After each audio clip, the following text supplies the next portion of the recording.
labas ako. Wala ako sa loob kasi for a change. What we are going to discuss today is about paano kami nakapunta dito sa Canada. So, ito na nga, after 2 years namin, 2 years ba or 3 years? Parang after 3 years namin mag-apply. Actually, hindi naman. Ang first kasi na in-applyan namin na pathway is supposedly is express entry.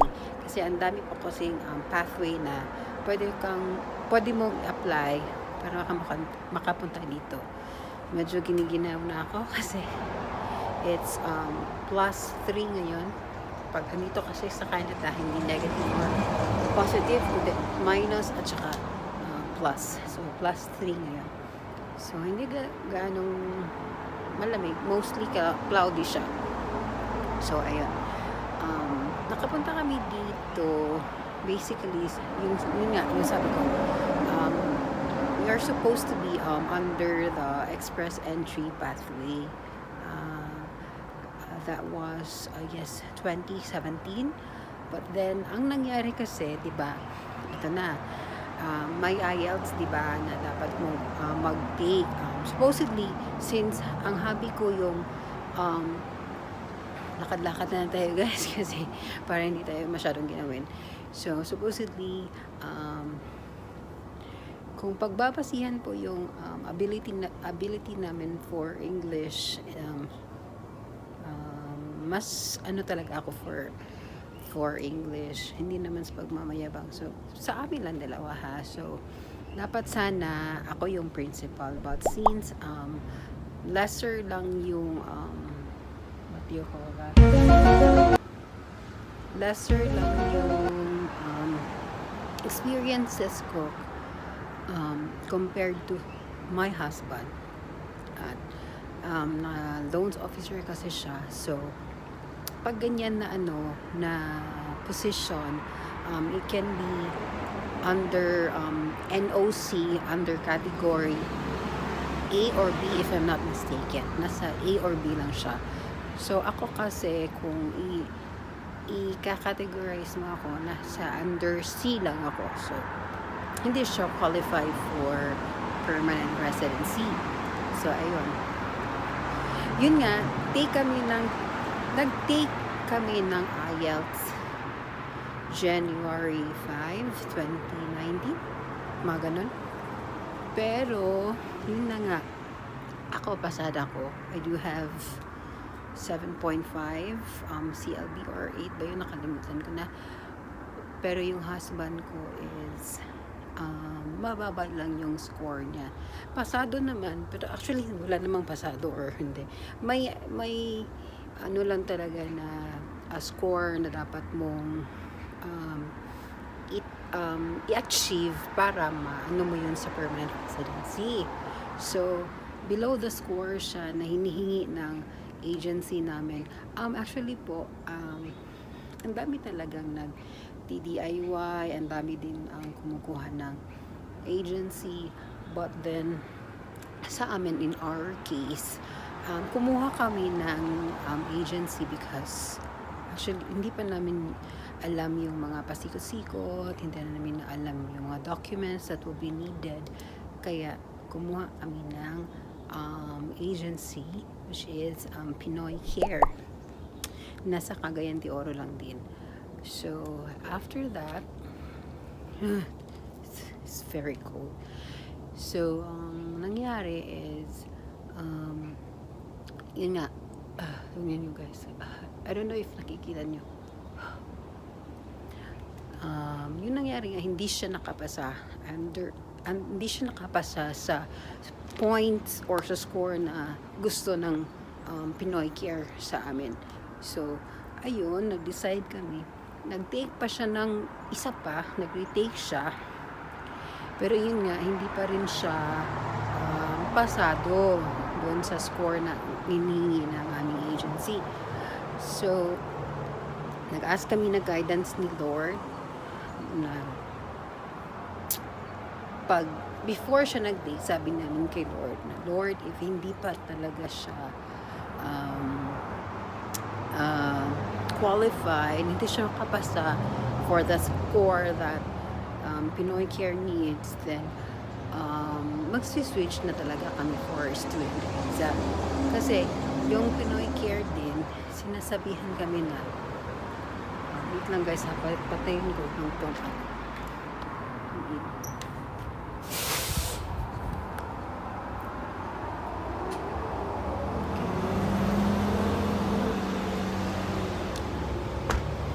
yung score na hinihingi. Sana pa nga ako. So, ayun, pag hindi pa talaga siya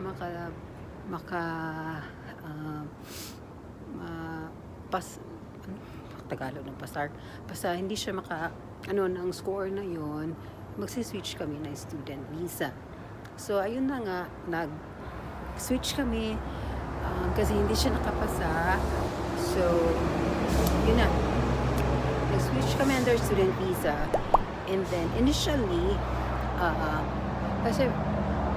kasi if magsa-student visa ka, either yung sa agency mo na school na may connection sila or ikaw yung mahanap. So, in my case, gusto ko talaga na ako. And then, basta as long as nakita mo yung school mo na DLI talaga siya or designated learning institute or institution dito sa Canada. Kasi pag wala siya sa mga wala siya doon sa list sa CIC as DLI, so hindi ka nila bibigyan ng PGWP or Postgraduate Working Permit. So baliwala din, 'di ba, kung gusto mo talaga manatili dito sa Canada for a longer time, and then eventually maging PR na rin or permanent resident. So initially gusto ko sana sa Calgary, sa Bow Valley College, but then natanggap ako sa program, but then I got waitlisted kasi yun nga, madami sigurong kumukuha nun. Tignan nyo guys, nasi-shake na po aking mga kamay. So yun nga ang nangyari. So sana January 2018, kasi 2017 ka 2018 yata dapat yung sa Bow Valley ko sa Calgary. Pero ang nangyari, since na waitlisted ako, kasi gustong-gusto ko na talaga pumunta dito. So ang ginawa ko, nag-search ako, naghanap ako ng school na pwedeng sa May ba yun? Oo, May.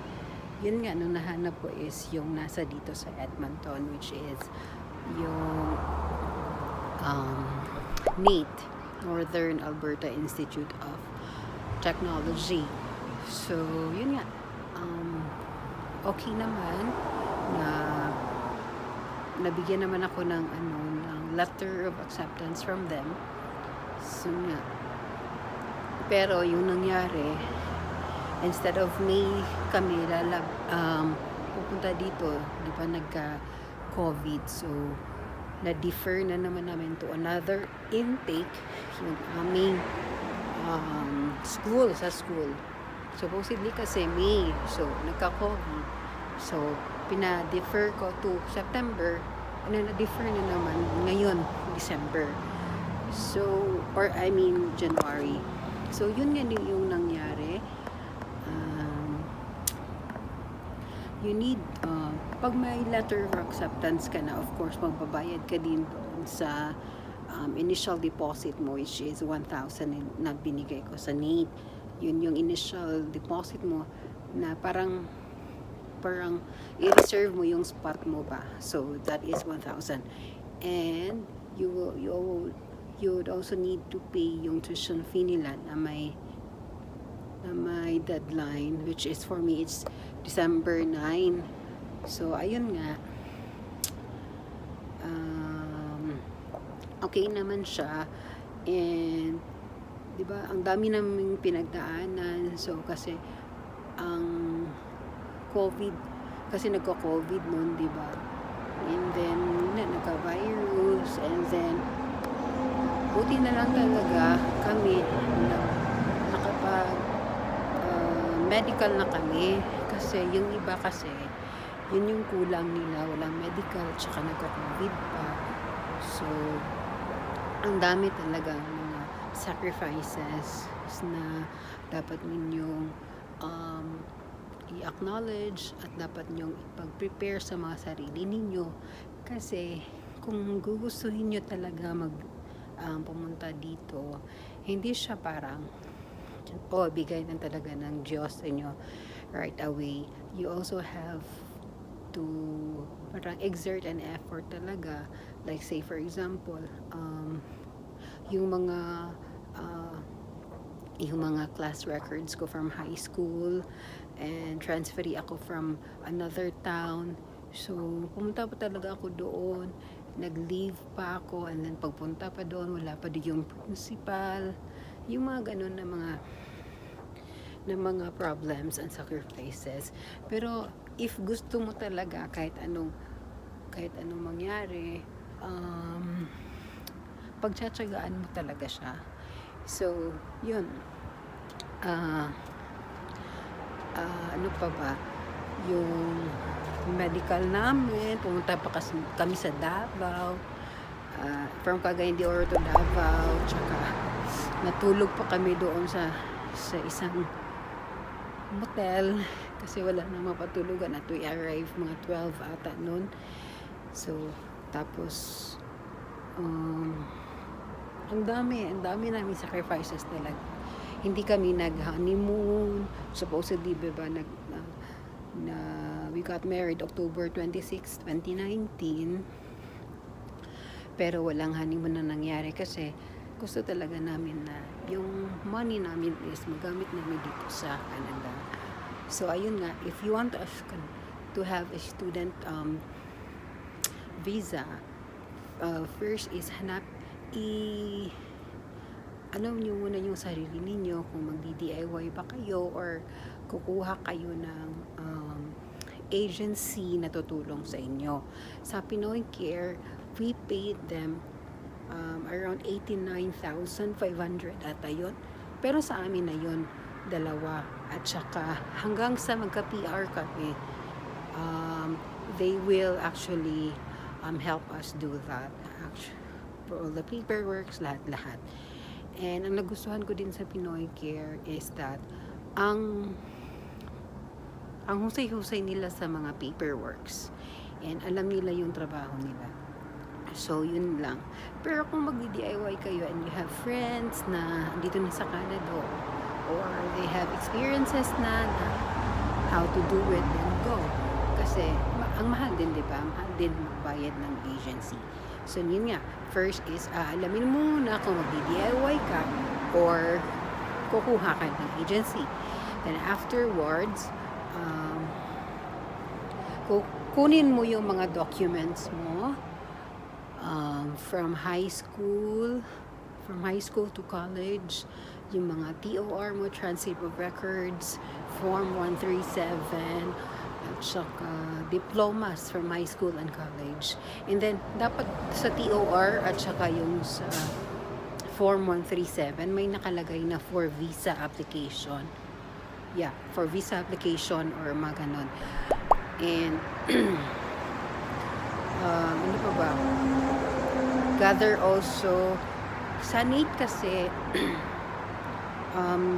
kung student ka din kasi, you need to also take yung IELTS for academic na portion IELTS academic. So sa amin, in our case, hindi na ako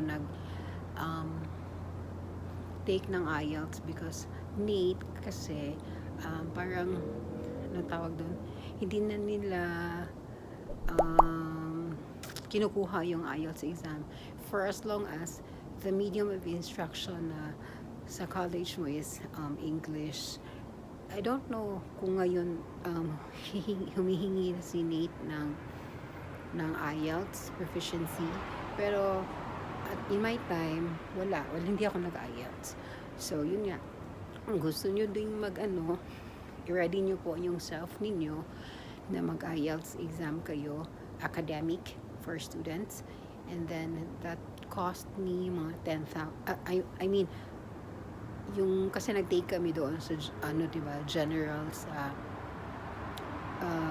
for permanent residency sa express entry. So, ang binayaran namin doon is around 10,000, 11,000. So, ayun. Ano pa? And you also need to pay for yung medical. 11,000 ba yun or 10,000 each? And then, what else? The papers. And kung meron kayong, yun nga, kung yung school nyo is allowed or parang wini-waive na yung IELTS niya, make sure na humingi kayo ng copy ng English as a medium of instruction sa university or college kung saan kayo nag-graduate. And then, ano pa ba? Passports. Your passports, dapat dapat kung expiry niya is next year na, hanggang maaari, mas maaga, nyo na, para doon kasi nakasalalay din ang ang postgraduate working permit na time na i-allow sa inyo ng Government of Canada. So, passport is also needed and important na mas mataas yung term niya or length of time.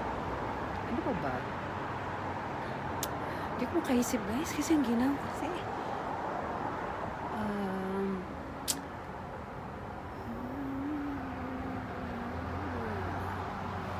Paulit-ulit na view. Ano pa ba? Lakad muna tayo.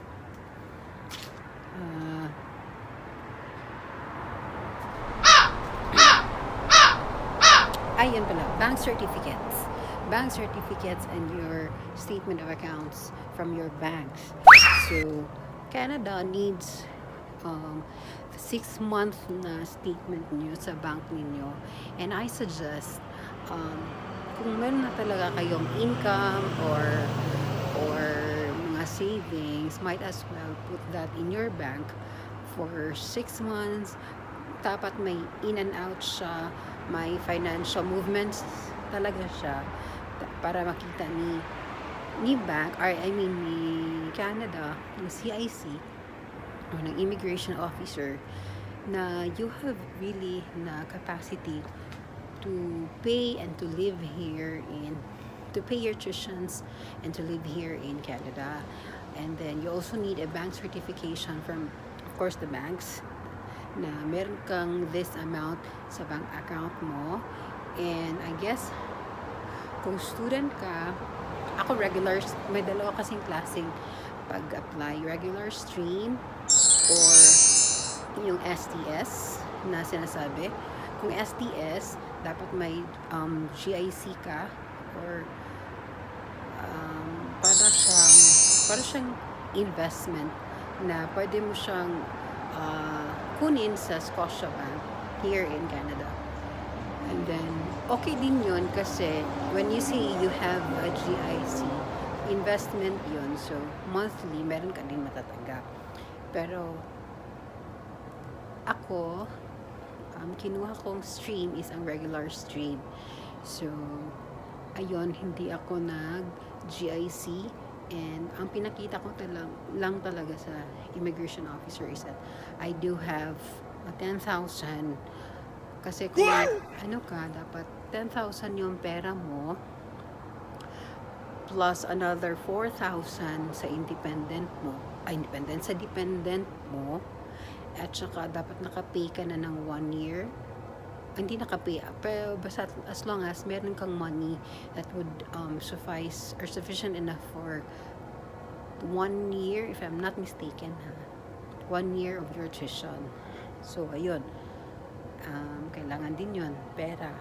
First, bank statements. Ano pa ba? Um, of course, yung mga letters na needed, mga statement of purpose, kung bakit ka pupunta dito sa Canada. At ang suggestion ko talaga sa inyo is, kung meron kayong, kung say for example, sa Pinas kasi, I'm bank employee. So, ang kinuha ko din sa college ako is business administration. So, that means to say na nakaswak swak siya sa education ko, and swak din siya sa experience ko, working or professional experience. Tapos ang kinuha ko dito course is Diploma in Business Administration.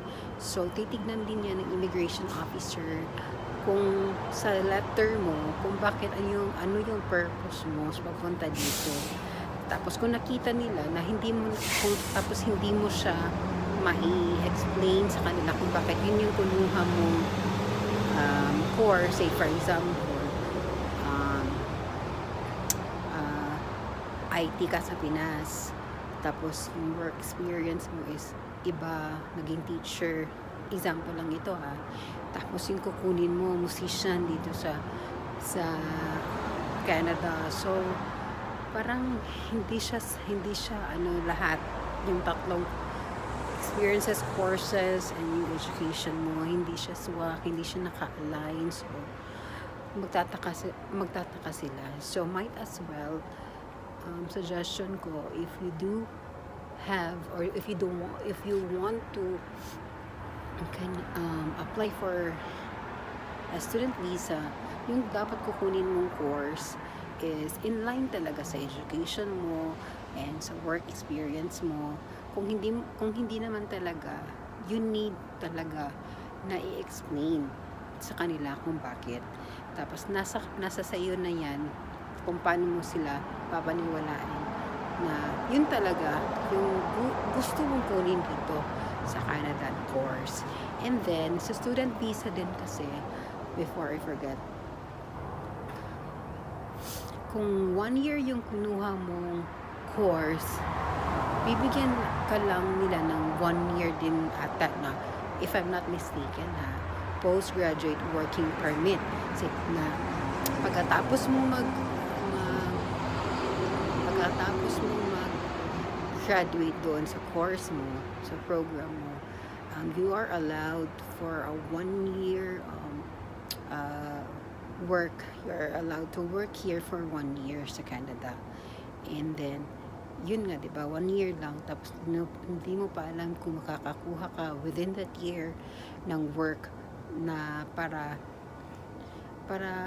maka-apply ka rin as permanent resident dito. So might as well, suggestion ko rin na kung kukuha kayo ng courses, dapat talaga 2 years kasi bibigyan kanila ng 2 to 3 years na postgraduate working permit, and that is very sufficient enough para at least makakuha ka ng trabaho, mag-comply ka pa ng other requirements for permanent residency kasi marami din yan. Meron pang ECA or WES, and you will have to undergo another IELTS exam. Ano pa? So, 2 years na lang, di ba? Para magkaroon ka ng 2 to 3 years working permit para magtrabaho dito. So, enough na yan, guys, para at least maka-apply ka sa permanent resident nila, sa express entry na pathway nila. Kasi malaking na yun yung student pathway kasi is very para a good pathway patungong permanent residency. Kasi of course may pinag-aralan ka na Canadian na institution, and then may working experience ka pa dito sa Canada. So plus points na yun. So yun na muna ngayon, guys, kasi hindi ako nakapag-ready. Based lang po ito sa aking mga own experiences, and disclaimer lang ha, based na po ito sa experiences ko, and comment down below kung kayo din is meron pang other information na may isa-suggest sa ating mga viewers, at para din maging informative ng masyado itong video na ito. And then comment down below kung ano pa yung gusto ko, or baka naman may nagkamali ako sa mga sinasabi ko ngayon. Pero yun lang, disclaimer, all of the things that I have said are based on my experiences lang. So that will be all, guys, because ang ginaw-ginaw na, tingnan nyo,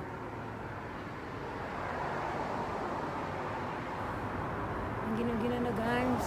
Tingnan nyo yung outfit ko, guys, hindi naman to pang winter.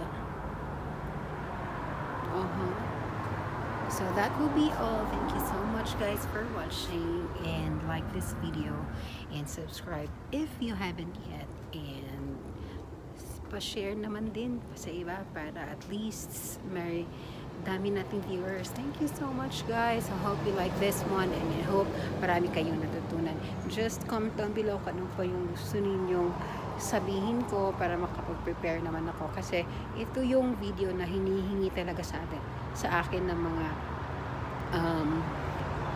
students ko before when I was teaching in COC sa Cagayan de Oro.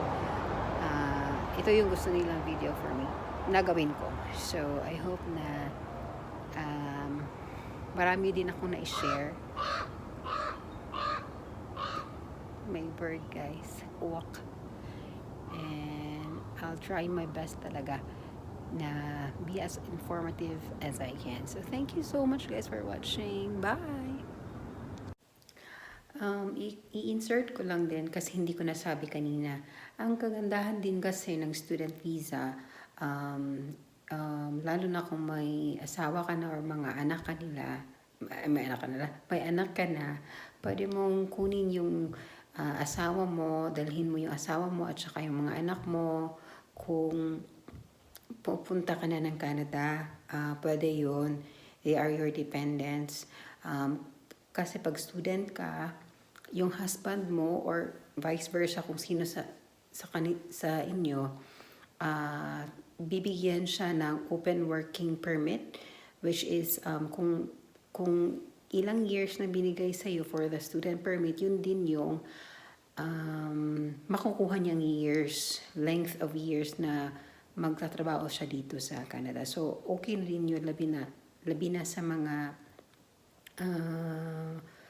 lalo na sa mga may asawa at may mga anak, kasi 'di ba, at least while you're studying, kasi hindi kasi sufficient yung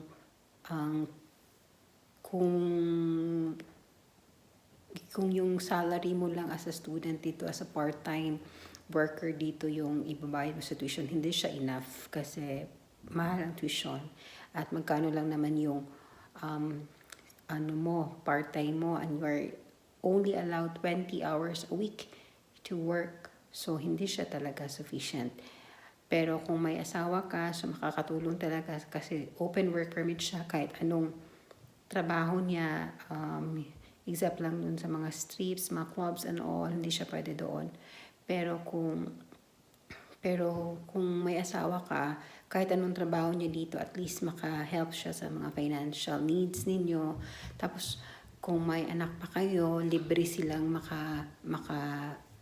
maka-study dito. So, ang ganda talaga ng opportunities dito sa Canada. I-insert ko lang to kasi nakalimutan ko kanina. At saka,